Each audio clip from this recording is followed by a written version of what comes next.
ప్రజాపాలన దరఖాస్తుల్ని ఈ ప్రభుత్వం తీసుకున్న తర్వాత వాటిని ఒక్కొక్కటి షార్ట్ అవుట్ చేయాలి. అసలు వాటి పరిశీలనే జరగట్లేదని మీరు అంటారు.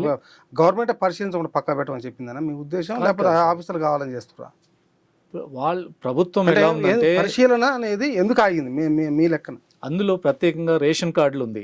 రేషన్ కార్డుల మీద ఇప్పుడు దరఖాస్తులు వాళ్ళేం తీసుకోలేదు, కానీ ప్రజలు పెట్టుకోండి అన్నారు. పెట్టుకోమని రేవంత్ రెడ్డి గారు చెప్పారు. ఇందులో ఉన్నదే కాదు, లేని కూడా మీరు పెట్టుకోండి అన్నారు. పెట్టుకున్న దాన్ని గవర్నమెంట్ మీరు వెరిఫై చేయమని ఇప్పటివరకు ఆర్డర్ ఇవ్వలేదు.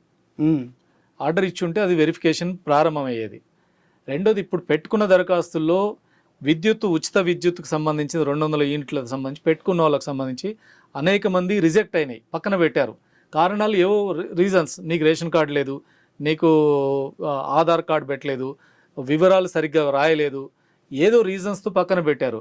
వాటిని తిరిగి మళ్ళీ జిహెచ్ఎంసీ ఆఫీస్కి వెళ్తే వాటిని వెరిఫై చేసేవాళ్ళు దాని మీద మాకు ఆర్డర్ లేదండి, మళ్ళీ కొత్తగా ఇప్పుడు చేయలేము అనే పరిస్థితి. 500 గ్యాస్ సిలిండర్ది కూడా అదే పరిస్థితి.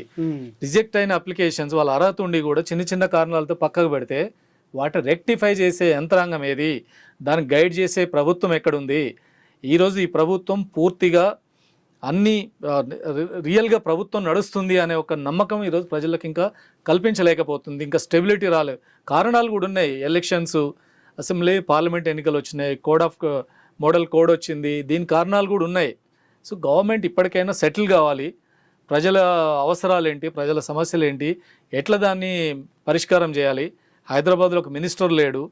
సో ఇక్కడున్న జిహెచ్ఎంసీ ఉంది, జిహెచ్ఎంసీ మేయరు, వీళ్ళకి అసలు ఏ రకమైన వాళ్ళకి పవర్స్ లేవు. పవర్స్ ఉన్నాయి, పవర్స్ని గవర్నమెంట్ ఏ రోజు అలో చేయలేదు. గత ప్రభుత్వం వీళ్ళని ఒక నామకే వాస్తేగా పెట్టేసింది. ఇప్పుడు సెంట్రల్ గవర్నమెంట్, స్టేట్ గవర్నమెంట్తో లోకల్ గవర్నమెంట్, ఇది లోకల్ గవర్నమెంట్ కూడా సరిగ్గా నడవాలి. నడిచేటట్టుగా ప్రభుత్వాలు వాళ్ళకి ఆ స్వేచ్ఛ ఇవ్వాలి. రాజ్యాంగమే ఇచ్చింది. అంటే హైదరాబాద్ జిహెచ్ఎంసీ మున్సిపల్ కార్పొరేషన్ నామాత్రంగానే ఉంది. నామకే వాస్తే కార్పొరేషన్ తప్ప పవర్ లేదు, ఏం లేదు. మేయర్లకి ఏం లేదు, డిప్యూటీ మేయర్లకి ఏం లేదు. అప్పుడప్పుడు కోట్ వేసుకొని వచ్చి రిబ్బన్ కటింగ్ లలో కనపడతారు తప్ప, ఎవరో ప్రధానమంత్రి గారు వస్తే ఆహ్వానించడానికి మేయర్ గారు పోతారు తప్ప. నీకు హైదరాబాద్లో ఏ నిర్ణయాల్లో మేయర్ చేసింది? హైదరాబాద్ డెవలప్మెంట్లో మేయర్ పాత్ర ఏంటి? హైదరాబాద్లో జరిగే డెవలప్మెంటల్ వాటి డెసిషన్ మేకింగ్లో మేయర్ లేదు, డిప్యూటీ మేయర్ లేదు, స్టాండింగ్ కమిటీ లేదు, కార్పొరేటర్ లేరు. కౌన్సిల్ జరగదు, నిర్ణయాలు ఉండదు. ప్రభుత్వం ఏదైనా నిర్ణయం చేస్తే వీళ్ళు తీర్మానం పాస్ చేస్తారు, సంతకం పెట్టి వస్తారు. గత 10 ఏళ్లలో జరిగింది అదే. ఇప్పుడు కొత్త గవర్నమెంట్ కూడా అదే పద్ధతి. ఏమైనా పద్ధతి మారుతుందా? ఇది జరగాలి. ఇప్పుడు జరుగుతున్న పరిస్థితి చూస్తే కాలంలో కేసీఆర్ ముఖ్యమంత్రిగా ఉన్నటువంటి 10 సంవత్సరాల కాలంలో mayor, deputy mayor, standing council సంతకాలకే పరిమితం అయ్యారనేది మీరు ఆరోపిస్తున్నారు. మొత్తం కేటీఆర్ గారు హీరో, వీళ్ళంతా జీరో. హైదరాబాద్ పాలక మండలి జీరో, కేటీఆర్ హీరో. ఒక ఫ్లైఓవర్ కడితే హైదరాబాద్లో ఫ్లైఓవర్ కడితే దానికి ఏమన్నా స్టేట్ గవర్నమెంట్ పైసలు ఇచ్చిందంటే ఇవ్వలేదు. జిహెచ్ఎంసీ వాళ్ళు అప్పులు తీసుకొచ్చి ఫ్లైఓవర్లు కట్టారు. కేటీఆర్ గారు వచ్చి రిబ్బన్ కటింగ్ చేసేవాళ్ళు. ఇప్పుడు అప్పులకు వడ్డీలు అసలు కట్టే పని వీళ్ళది. ఆయన వచ్చి రిబ్బన్ కటింగ్ చేసేవాడు. ఏమంటే ఆ కేటీఆర్ అభివృద్ధి? ఫ్లైఓవర్లకి కేటీఆర్ నువ్వు ఇచ్చిన డబ్బులు ఏదో చెప్పండి. వీళ్ళు 4,000, 5,000 కోట్ల అప్పులు తీసుకొచ్చి కట్టారు. ఇప్పుడు కూడా జరుగుతున్న నిర్ణయాల్లో ఇప్పుడు మూసీ అభివృద్ధి అన్నారు, ముఖ్యమంత్రి గారు ప్రకటించారు. ఉంది. ఈ జిహెచ్ఎంసీ ఏం నిర్ణయం చేసింది? ఇక్కడ కౌన్సిల్ ఎప్పుడైనా చర్చించారా అనేది? ఇప్పుడు ఈ కొత్త ప్రభుత్వం అయినా ఇక్కడ ఒక లోకల్ గవర్నమెంట్ ఉంది. లోకల్ గవర్నమెంట్ వాళ్ళు చర్చించాలి, వాళ్ళు భాగస్వాములు కావాలి. విషయం దృష్టిలో తీసుకొచ్చారు మూసీ ప్రక్షాళన అనేది. నేను హైదరాబాద్కి వచ్చి దాదాపు 10 సంవత్సరాలు దాటి అప్పటి నుంచి మూసీ ప్రక్షాళన గురించి ఉంటున్నా. అది మూసీ ప్రక్షాళన ఒక నినాదమా, నిజంగా ప్రక్షాళన జరుగుతుందా? ఇప్పటి వరకు అయితే జరిగింది అదే. మూసీకి సంబంధించినది 100 కోట్లు మూసీలో పోశారు. అది మురిగిపోయినాయి, ఆ డబ్బులు కూడా అటే పోయినాయి. ఎందుకంటే చంద్రబాబు నాయుడు ఉన్నప్పుడు మూసీ సుందరీకరణ ప్రాజెక్ట్ అని మొదలుపెట్టాడు. ఆయన మూసీ నదిలో ఒక ఛానల్ కట్టాడు. మూసీ నది ఈ సన్నగా పోవాలి, ఛానల్ కట్టాడు. ఒక వరదకు ఆ ఛానల్ ఎగిరిపోయింది. రాజశేఖర రెడ్డి గారు వచ్చిన తర్వాత మూసీలో రబ్బర్ డ్యామ్లను పెట్టాడు.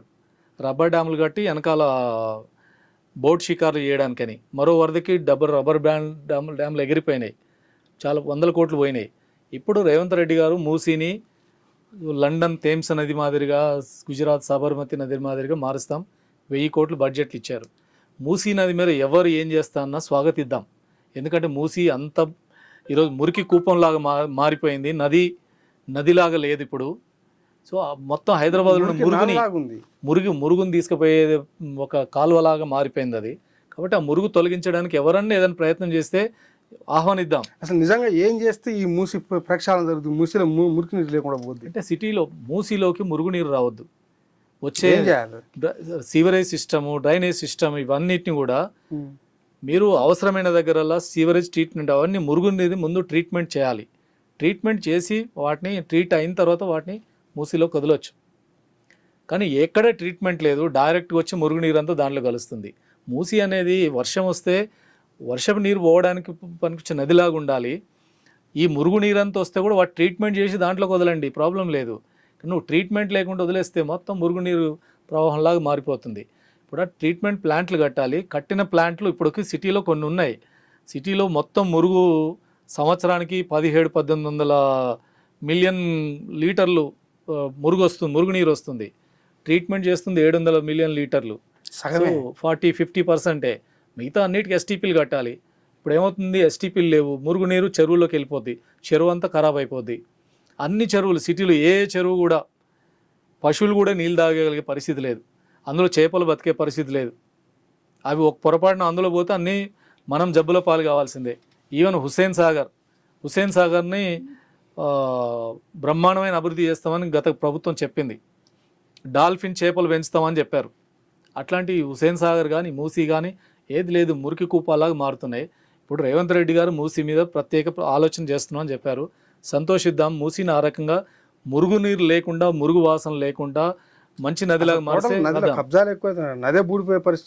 ఇప్పుడు మూసీలో ఆక్రమణలు ఉన్నాయి. మూసీలో ఆక్రమణలు ముందు పెద్దవాళ్ళ ఆక్రమణలు తీయమనండి. పెద్ద పెద్ద విల్లాలు వచ్చినాయి, పెద్ద పెద్ద లేఅవుట్లు వచ్చినాయి, భారీ భవనాలు వస్తున్నాయి, వాటి తీసేయమనండి. ఎక్కడైనా పేదవాడు కూడా అక్కడక్కడ ఉంటే పేదవాళ్ళు కూడా పక్కన ఏదైనా ఆల్టర్నేటివ్ ఇవ్వండి, ఏం అభ్యంతరం లేదు. కానీ అసలు ప్రభుత్వమే మూసీలోనే దేవాలయాలు వచ్చినాయి, ఏమంటాం మసీదులు వచ్చినాయి, రోజు పెరిగిపోతున్నాయి. వాటిని ముట్టుకోరు. ఎందుకంటే దాన్ని ముట్టుకుంటే దేవుడికి కోపం వస్తుంది. దేవుడి పేరుతో రాజకీయాలు చేసేటోడు కోపం వస్తుంది. వాటిని ముట్టుకోరు. సో ఈ అంతా కూడా ఏంటంటే నదిలోనే వాకింగ్ ట్రాక్స్ వేశారు. ఇవి ఎవరు ఆక్రమిస్తున్నారు? సో ఇవి ముందు ప్రభుత్వం తన సెల్ఫ్ కంట్రోల్ కావాలి. నదిని ఆ రకమైన ఎంక్రోచ్మెంట్స్ అవసరమైన దగ్గర తొలగించాలి. కానీ ఆ పేరుతో పేదలు ఇండ్లన్నీ తీసేద్దామనే కార్యక్రమం పెట్టి వేల మందిని బయటికి తరిమేసే కార్యక్రమాలు చేయకూడదు. మూసీ అభివృద్ధి మీద చర్యలు తీసుకుంటే మంచిదే. కానీ మూసీ అభివృద్ధిలో కంటే కూడా మూసీ పక్కన ఉన్నటువంటి 100 ఎకరాల భూములు, ఖాళీ భూములు ఉన్నాయి. వాటిల్లో రియల్ ఎస్టేట్ అనే దృష్టి కూడా ప్రభుత్వంలో కనపడుతుంది. అందుకని దాంట్లో ప్రజా ప్రయోజనాలు, నగర అభివృద్ధి, నగరంలో మురుగునీరు లేకుండా చేయడం అనేది పెడితే అందరం కూడా సమర్థిద్దాం. ఆ రకం మూసీ అభివృద్ధి కావాలని కోరుకుందాం.